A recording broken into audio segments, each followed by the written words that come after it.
எல்லாருக்கும் வணக்கம். இன்றைக்கி வந்து சனிக்கிழமை 10ஆம் தேதி அக்டோபர் மாதம்.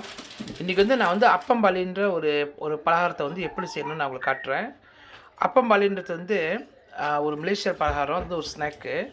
முதல்ல நீங்கள் என்ன செய்யணும்னு சொன்னாக்கா, மைதா மாவு இருக்கா இல்லையா, மைதா மாவு எடுத்து அதில் கொஞ்சம் தண்ணி, அதில் முட்டை, அதில் வந்து கொஞ்சோண்டு பால், கொஞ்சம் சீனி, பிறகு வந்து அதுக்கு வந்து ஈஸ்ட் கொஞ்சம் போடணும், கொஞ்சம் வந்து பேக்கிங் பவுடர் கொஞ்சம் போடணும். இதெல்லாம் நீங்கள் என்ன செய்யணும், போட்டு நல்லா இதை வந்து நீங்கள் வந்து கரைச்சி வச்சுக்கணும். அந்த மாவை கரைச்சி வச்சுட்டு மாவு கொஞ்சம் ஏறின பிறகு, புளித்த பிறகு நீங்கள் என்ன செய்யணும்னாக்கா, இது மாதிரி 2 தாவா இருக்கும். இதெல்லாம் பித்தால் தாவா. இதில் வந்து நீங்கள் வந்து ஊற்றி நீங்கள் வந்து அந்த பலகாரத்தை செய்யணும். நான் எப்படி செய்யணும் இப்போ நான் காட்டுறேன் உங்களுக்கு. இப்போ பாருங்கள், நீங்கள் என்ன செய்யணும்னா, இந்த கல்லில் லேசாக சூடு வந்தோடனே இந்த கல்லில் வந்து நீங்கள் இந்த மாவை இப்படி ஊற்றணும். சரிங்களா?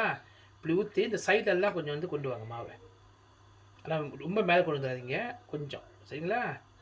இப்படி சைடில் கொண்டு வாங்க. அப்படி அதே மாதிரி இந்த 2வது தாவாலையும் ஊற்றுங்க.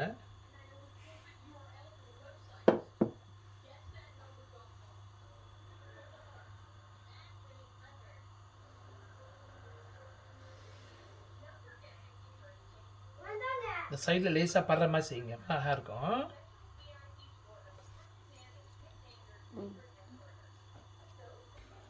இதில் நம்ம என்னென்ன போட போகிறோம்னா, கொஞ்சோண்டு பட்ரு போடணும். பிறகு வந்து இது வந்து அரைச்ச சோளம். இதை அரைச்சி கொஞ்சம் லேசாக உப்பு போட்டு கொஞ்சம் கிண்டி வச்சுக்கோங்க.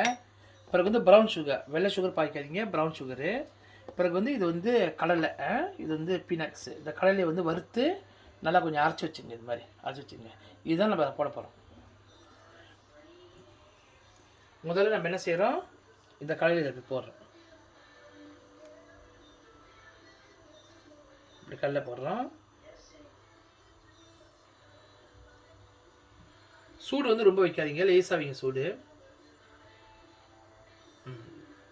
பிறகு ஸ்வீட் கார்ன், அதாவது சோளம், அரைச்ச சோளம்.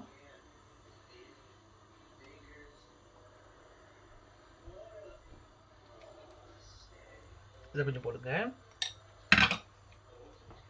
பட்டர் கண்டிப்பாக போடணும், அதுதான் டேஸ்ட்டாக இருக்கும்.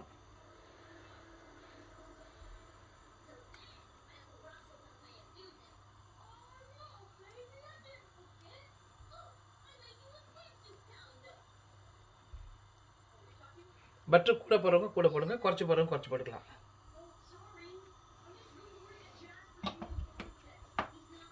போட்டு கடைசியாக நீங்கள் என்ன செய்யுங்க, சுகர் போடுங்க. சுகர் வந்து ப்ரௌன் சுகரு, வெள்ளை சுகர் பாய்க்காதீங்க. எவ்வளோ டார்க்காக இருக்கும் சுகர், அது வரைக்கும் நல்லது.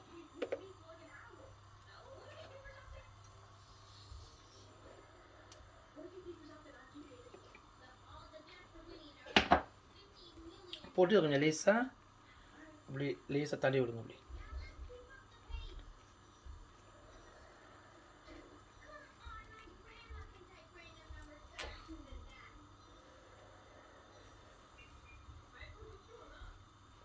அப்படி ஒரு நிமிஷம் இல்லை 1.5 நிமிஷம் வேகட்டும். இது வந்துருச்சு. நான் கொஞ்சம் லேசாக கருவிடும். பாருங்க, இப்போ என்ன செய்யணுங்கனாக்கா, இது 2 நிமிஷம் ஆகிட்டுது. இதை நீங்கள் வந்து இப்படி மடக்கி எடுக்க வேண்டியது தான். உங்களா அழகாக எடுத்து பாருங்க. அவ்வளோதான். இல்லை வேலை முத்தாலும் வேலை செஞ்சிருச்சு. இதுதான் அப்பம்பாலி. சரிங்களா? இதை பாருங்க, இதான் பாருங்க, 2 இது சரியாக ரெடி ஆயிடுச்சு. இப்படி தான் இருக்கும். இதுக்கு பேர் தான் வந்து அப்பம்பாலி. இதை நம்ம சாப்பிட வேண்டியது தான். சரிங்களா? ஓகே, பாய்.